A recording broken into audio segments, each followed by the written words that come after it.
Nemathi Property Management. Contact 7667008999. Fourth Estate Tamil நேயர்களுக்கு வணக்கம்.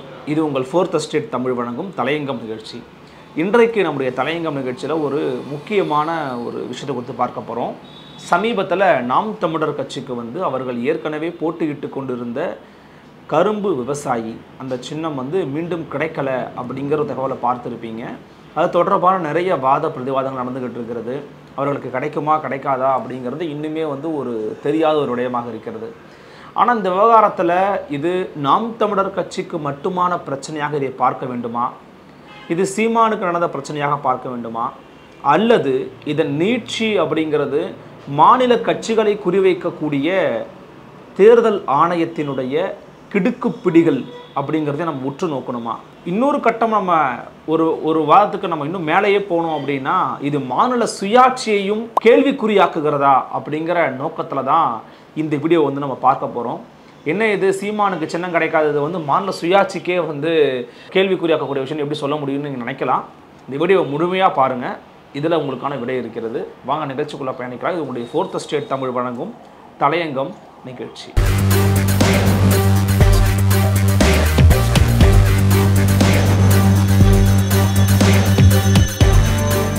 So நீங்கள் எல்லாருமே பார்த்துருப்பீங்க, நாம் தமிழர் கட்சிக்கு இப்போது அவங்க 2019ஆம் ஆண்டு நாடாளுமன்ற தேர்தலையும் 2021ஆம் ஆண்டு மாநில சட்டமன்ற தேர்தலையும் இந்த கரும்பு விவசாயி கானா கிசான் அப்படின்னு சொல்லக்கூடிய அந்த சென்டர்லாம் போட்டிட்டு இருந்தாங்க. 2019ஆம் ஆண்டு மற்றும் 21ஆம் ஆண்டுகளில் அடுத்தடுத்த ஆண்டு நடைபெற்ற தேர்தல்களில் வாக்கு சதவீதம் அளவில் பார்த்திங்கன்னா அடுத்தடுத்து உயர்ந்து வாங்கியிருந்தாங்க அப்படிங்கிறத பார்க்க முடிஞ்சது. இப்போது நாம் தமிழர் கட்சிக்கு இந்த 2024ஆம் ஆண்டு போட்டியிடுவதற்காக சின்னத்துக்கு அப்ளை பண்ணியிருக்கிறாங்க. அவங்களுக்கு சின்ன கிடைக்கல அப்படிங்கிற செய்தி வெளியாகிறது. அதன் பிறகு டெல்லி உயர்நீதிமன்றத்தில் பார்த்திங்கன்னா அதற்கான ஒரு வழக்கு நடக்கிறது. டெல்லி உயர்நீதிமன்றத்தில் இவங்க சார்பாக பேசுகிறவங்களும் இன்னொரு பக்கம் பார்த்திங்கன்னா தேர்தல் ஆணையத்தின் சார்பாக வழக்கறிஞரும் 2 பேரும் வாதாடுறாங்க. அதாவது டெல்லி உயர்நீதிமன்றத்தில் என்ன சொல்கிறாங்கன்னு பார்த்தீங்கன்னா தேர்தல் commission first come first serve அப்படிங்கிற அடிப்படையில் முதலில் வருபவருக்கே முன்னுரிமை அப்படிங்கிற அடிப்படையில் நாங்கள் அந்த பாரதிய பிரஜா ஐக்கியதளா கட்சிக்கு கரும்பு விவசாயி கானா கிசான் ஒதுக்கி இருக்கிறோம். நீங்கள் அவர்களுக்கு முன்னாடி வராததன் காரணமாக உங்களுக்கு எங்களால் ஒதுக்க முடியல அப்படின்னு பேசியிருக்கிறாங்க. இது மட்டும் தாங்க காரணம், வேறு காரணம் இல்லைங்கிறாங்க. நாம் தமிழர் கட்சி சார்பாக அவங்க பேசும்போது அப்படி கிடையாதுங்க, நாங்கள் உங்களுடைய ரூல்ஸை ஃபாலோ பண்ணியிருக்கிறோம், நீங்கள் போட்டிருக்கிற விதிமுறைகளை பின்பற்றி நாங்கள் இருந்திருக்கிறோம், எனவே எங்களுக்கு தான் நீங்கள் கொடுத்துருக்கணும், அது உங்களுடைய விதிப்படியே நீங்கள் நடந்து கொள்ளலை அப்படிங்கிற இதில் இவங்க பதில் வாதம் முன் வச்சிருக்கிறாங்க. வழக்கு முடித்து வைக்கப்பட்டு இல்லைங்க நாங்கள் சொல்கிறது தான் சரி அப்படின்னு எலெக்ஷன் கமிஷன் பேசுனது ஏற்றுக்கொண்டிருக்கிறாங்க. அதை நீங்கள் தீர்ப்பெல்லாம் பார்த்துருப்பீங்க. அதன் பிறகு இப்போது கரண்ட் ஸ்டேட்டஸ் பார்த்தீங்கன்னா நாம் தமிழர் கட்சி உச்சநீதிமன்றத்துக்கு மேல்முறையீட்டுக்கு போயிருக்கிறாங்க. உச்சநீதிமன்றம் இதில் என்ன கருத்தை சொல்ல போகிறாங்க அப்படிங்கிறத நம்ம பொறுத்திருந்து பார்க்கணும். மேபி உங்களுக்கு கிடைக்கலாம் அல்லது கிடைக்காமலும் போகலாம். அது என்ன அப்படிங்கிறத உச்சநீதிமன்றம் சொல்லுவாங்க. ஸோ நம்ம இப்போ நாம் தமிழர் கட்சி சார்பாக பார்த்தீங்கன்னா அவங்க சில வாதங்களை முன்வைக்கிறாங்க. அவங்க சார்பில் என்ன சொல்கிறாங்கன்னு பார்த்தீங்கன்னா 17/12/2023ஆம் ஆண்டு இந்த பொது சின்னங்களை அப்ளை செய்வதற்கான நேரம் துவங்குகிறது. இது எவ்வளவு கால வரையறைக்குள்ளே இருக்கும் அப்படின்னு பார்த்தீங்கன்னா ஒரு ஆட்சி முடியக்கூடிய நாளிலிருந்து 6 மாதத்திற்கு முன் தேதியில் இருந்து ஆரம்பித்து தேதி அறிவிக்கக்கூடிய நாளுக்கு 5 நாளைக்கு முன்னாடி வரைக்கும் பார்த்தீங்கன்னா இந்த காமன் சிம்பிளுக்காக அப்ளை பண்ணக்கூடிய கால வரையறை அப்படிங்கிறது இருக்குது. அதாவது என்னென்னா 17/12/2023 ஆரம்பித்து கிட்டத்தட்ட இந்த எலெக்ஷன் டேட்டை இன்னும் அறிவிக்கலை. எனவே இப்போது கூட நீங்கள் அதுக்கு அப்ளை பண்ணலாம். எனவே அதுதான் கால வரையறை அப்படிங்கிறது. இவ்வளவு குறிப்பிட்ட கால இடைவெளிக்குள்ளே நீங்கள் அப்ளை பண்ணலாம் அப்படிங்கிறது தான் தேர்தல் நடத்தை விதிமுறைகளில் இருக்கக்கூடிய ஒரு விஷயமாக பார்க்கப்படுகிறது.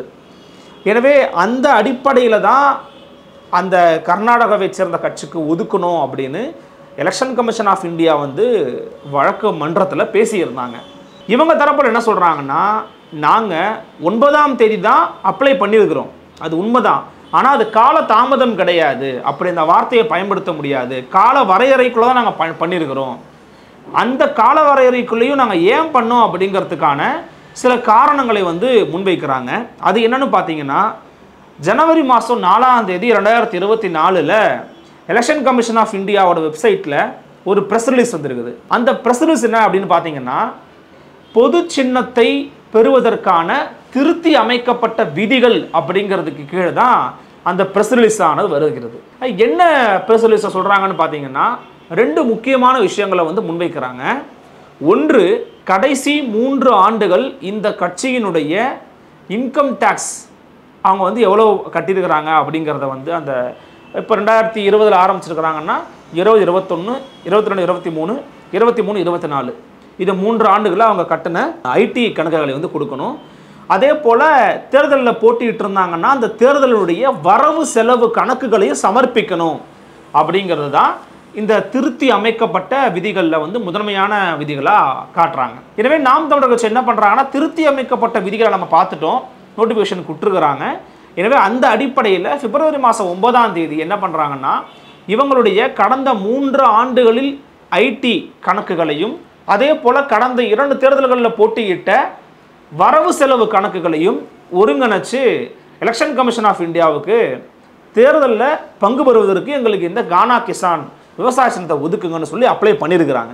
இவங்க அப்ளை பண்ண பிறகு எப்போ இவங்களுக்கு வந்து கரும்பு விவசாயம் இவங்களுக்கு கிடைக்கல அப்படிங்கிறது தெரிய வருதுன்னு பார்த்தீங்கன்னா, பிப்ரவரி மாதம் 13ஆம் தேதி மக்கள் நீதி மையம் கட்சியினுடைய பக்கத்தில் அவர்களுக்கு டார்ச் லைட் சின்னம் வந்து ஒதுக்கப்பட்டு விட்டது அப்படிங்கிற செய்தியை போடும்போது அந்த பேஜில் வந்து பார்த்தீங்கன்னா, கரும்பு விவசாயி கானா கிசான் சின்னம் இன்னொரு கட்சிக்கு ஒதுக்கி இருக்கிறாங்க அப்படிங்கிற ஒரு செய்தியும் அந்த பிடிஎஃப்ல வந்து வந்திருக்குது. அந்த ஃபோட்டோவில் பார்த்துருக்குறாங்க. ஐயோ என்னப்பா இது, நம்ம சின்னம் இன்னொரு கட்சிக்கு போயிருக்கா அப்படிங்கிறத அப்போதுதான் அறிந்து கொள்கிறது நாம் தமிழர் கட்சி. அதன் பிறகு வந்து பார்த்தீங்கன்னா உடனடியாக தேர்தல் ஆணையத்தை வந்து அவங்க அணுகியிருக்கிறாங்க, பேசியிருக்கிறாங்க. ஆனால் அவங்க ஃபர்ஸ்ட் கம் ஃபர்ஸ்ட் வந்தாங்க, அப்பயும் வந்து அவங்களுக்கு பதில் மொழி சொல்லியிருக்கிறாங்க. இப்போ இவங்க என்ன சந்தேகத்தை முன் வச்சிருக்கிறாங்கன்னா, நாம் தமிழர் கட்சி சார்பாக தேர்தல் ஆணையம் வெளியிட்டு இருக்கக்கூடிய விதிமுறைகளை பின்பற்றி நீங்கள் ஜனவரி மாதம் 4ஆம் தேதி போட்ட அந்த ரூல்ஸை பின்பற்றி நாங்கள் அப்டேட்டடான ஃபார்மட்டோடு உங்களுக்கு வந்து ஒரு விண்ணப்பத்தை சமர்ப்பிச்சிருக்கிறோம். அதுவும் நீங்கள் சொன்ன அந்த கால வரையறைக்குள்ள சமர்ப்பிச்சிருக்கிறோம். அப்படி இருக்கின்ற போது அந்த கால வரையறைக்குள்ளே யாரெல்லாம் சமர்ப்பிச்சிருக்கிறாங்களோ அவர்கள் எல்லாரையும் சேர்த்து அதில் யாரெல்லாம் நீங்கள் வச்சுருக்கிற க்ரைட்டீரியாவை ஃபுல்ஃபில் பண்ணுறாங்களோ அவர்களுக்கு தானே நீங்கள் வந்து முன்னுரிமை கொடுத்துருக்கணும். அதுதானே நியாயமாக இருக்க முடியும். அப்போ முதல்ல வருபவருக்கே முன்னுரிமை அப்படிங்கிறது சட்ட விரோதமானது அப்படிங்கிற ஒரு வாதத்தை நாம் தமிழர் கட்சி சார்பாக முன் வச்சுட்டு இருக்கிறாங்க. இது மட்டும் இல்லாமல் இந்த டெல்லி நீதிமன்றத்தில் நடந்த ஒரு சம்பவம் இருக்கு இல்லையா, அவங்க 10 மணிக்கு நாங்கள் ஓப்பன் ஆகிட்டு 10:01 அப்ளை பண்ணுறோன்னு சொல்கிறாங்க. உண்மையிலேயே இந்த 10 மணிக்கு ஓப்பன் ஆகிருச்சுங்க, 10:01 கொடுத்துட்டாரு அப்படிங்கிறத கேட்கும்போது நமக்கு இயல்பாக ஒரு சந்தேகம் எழுது. அது என்ன அப்படின்னா, ஃபார் எக்ஸாம்பிள் நீங்கள் பார்த்துக்கோங்க, ஒரு சின்ன ஒரு ஆன்லைனில் ஒரு அப்ளிகேஷன் நீங்கள் ஃபில் பண்ணி எல்லாருக்கும் சப்மிட் பண்ணி ஒட்டுமொத்தமாக ஃபைலெல்லாம் அப்லோட் பண்ணி நீங்கள் பண்ணணுன்னாலே இட் டேக்ஸ் சம் டைம். ஒரு 1/2 hour உங்களுக்கு கண்டிப்பாக குறைந்தபட்சமாக ஆகும். ஆனால் 10 மணிக்கு ஓப்பன் ஆகுது, 10:01 சப்மிட் பண்ணிட்டாங்க அப்படிங்கிறாங்க. இது வந்து ஒரு சந்தேகத்தை எழுப்பக்கூடிய ஒரு விஷயமாக இருக்கிறது. இரண்டாவதாக, தமிழ்நாட்டிலிருந்து ஊடகவியலாளர் விஸ்வா அவர்கள் வந்து தொடர்பு கொண்டு அந்த பாரதிய பிரஜா ஐக்கியதளா கட்சியினுடைய தலைவருக்கு தொடர்பு கொண்டு பேசுகிறாரு. அப்படி பேசுகிற ஆடியோ ரிலீஸ் பண்ணியிருந்தார் அவர். அந்த ஆடியோவில் நீங்கள் வந்து ரெக்வஸ்ட் பண்ணிங்களா, இந்த சின்னத்தை கொடுங்க அப்படின்னு ரெக்வஸ்ட் பண்ணி கேட்டுருந்தீங்களான்னு கேட்குறாரு. அவர் இல்லை, நாங்கள் ரெக்வஸ்ட்லாம் பண்ணலை, அவங்க அந்த சின்னத்தை எங்களுக்கு ஒதுக்குனாங்க. தமிழ்நாடு உட்பட 11 மாநிலங்களுக்கு இந்த சின்னத்தை அவங்க தான் எங்களுக்கு ஒதுக்குனாங்க அப்படிங்கிற தகவலையும் அந்த கட்சியின் தலைவர் வந்து கொடுக்குறாரு. எனவே இந்த 2 விஷயத்தை ஒப்பிட்டு பார்க்கும்போது இது கொஞ்சம் முன்னுக்கு பின் முரணாக இருக்குதே அப்படிங்கிற ஒரு சந்தேகம் இயல்பாக எழத்தான் செய்யுது. இது மட்டும் இல்லாமல் இவங்க இன்னொரு சந்தேகத்தையும் வந்து எழுப்புறாங்க. அது என்னன்னா, தமிழகத்தினுடைய பாஜக தலைவர் திரு அண்ணாமலை அவர்களை வந்து சமீபத்தில் சில மாதங்களுக்கு முன்னாடி நாம் தமிழர் கட்சி குறித்து ஒரு ப்ரெஸ் மீட்டில் பேசும்போது, இன்னும் சில காலங்களில், அதாவது 2024ஆம் ஆண்டுக்கு பிறகு நாம் தமிழர் கட்சி அப்படிங்கிற ஒரு கட்சியே தமிழ்நாட்டில் இருக்காது அப்படின்னு பேசியிருந்தார். அதன் பிறகு அவர் சொல்லக்கூடிய விஷயங்கள் நடக்கிற மாதிரியே சில தருணங்களையும் நம்ம பார்த்துருந்தோம். என்ஐஏ வரும்னு சொல்லியிருந்தார். என்ஐஏ வந்து ஒரு கார் குண்டு வெடிப்பு சம்பவத்தின் போது என்ஐஏ வரும்னு சொல்லி என்ஐஏ வந்திருந்தது.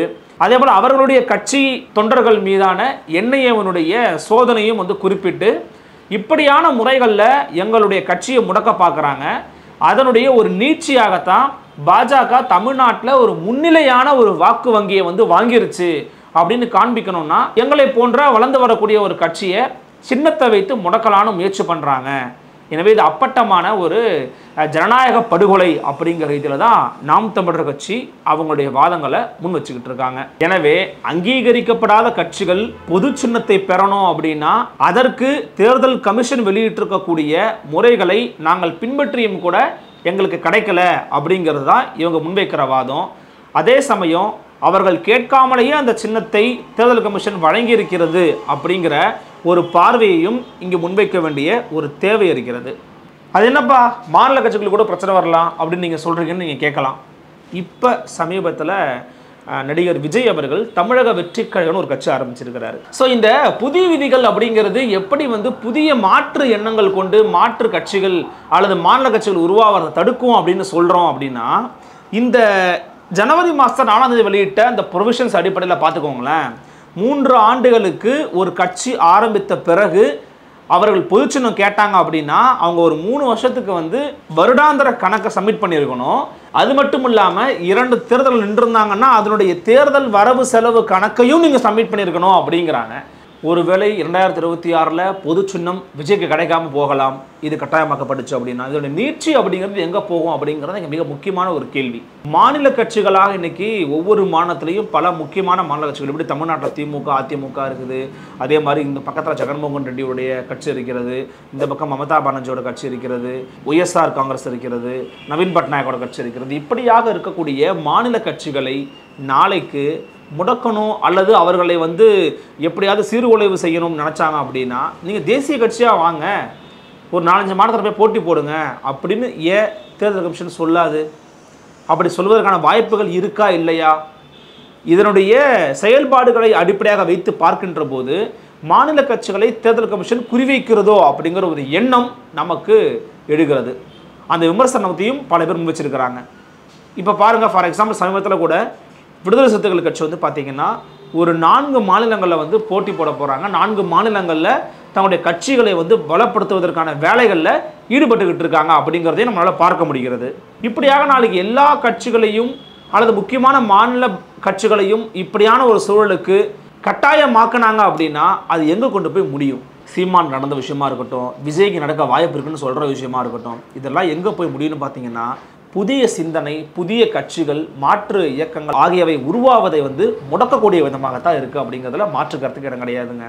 ரொம்ப குறிப்பாக பார்த்தீங்கன்னா தேசிய கட்சியாக இருந்தால் அவங்களுக்கு பொதுச்சின்னம் வழங்குறதுல முன்னுரிமை கொடுக்குறோம் அப்படிங்கிற பார்வை அப்படிங்கிறது மாநில சுயாட்சிக்கும் இந்தியாவினுடைய கூட்டாட்சி தத்துவத்துக்குமே எதிரானதாகத்தான் இருக்கிறது. எனவே இது சீமான் அப்படிங்கிற தனிப்பட்ட நபருக்கு நடந்த பிரச்சனை, நாம் தமிழ் நடந்த பிரச்சனை அப்படிங்கிறத பார்க்குற பார்வை ஒரு பக்கம் இருந்தாலும் இன்னொரு பக்கம் இது நாளைக்கு மாநிலத்தில் இருக்கக்கூடிய மாநில கட்சிகளாக உருவெடுக்கும் நினைக்கக்கூடிய பலருக்கும் நடப்பதற்கான வாய்ப்புகள் நிரம்ப இருக்கிறது. அதற்கான ஒரு அறிகுறியாகவும் இதனை பார்க்க முடியும் அப்படிங்கிறது தான் இந்த வீடியோவினுடைய கருத்து. மற்றும் ஒரு தலையங்கம் நிகழ்ச்சியில் மற்றும் ஒரு சிறப்பு சந்திக்கிறேன். நன்றி, வணக்கம்.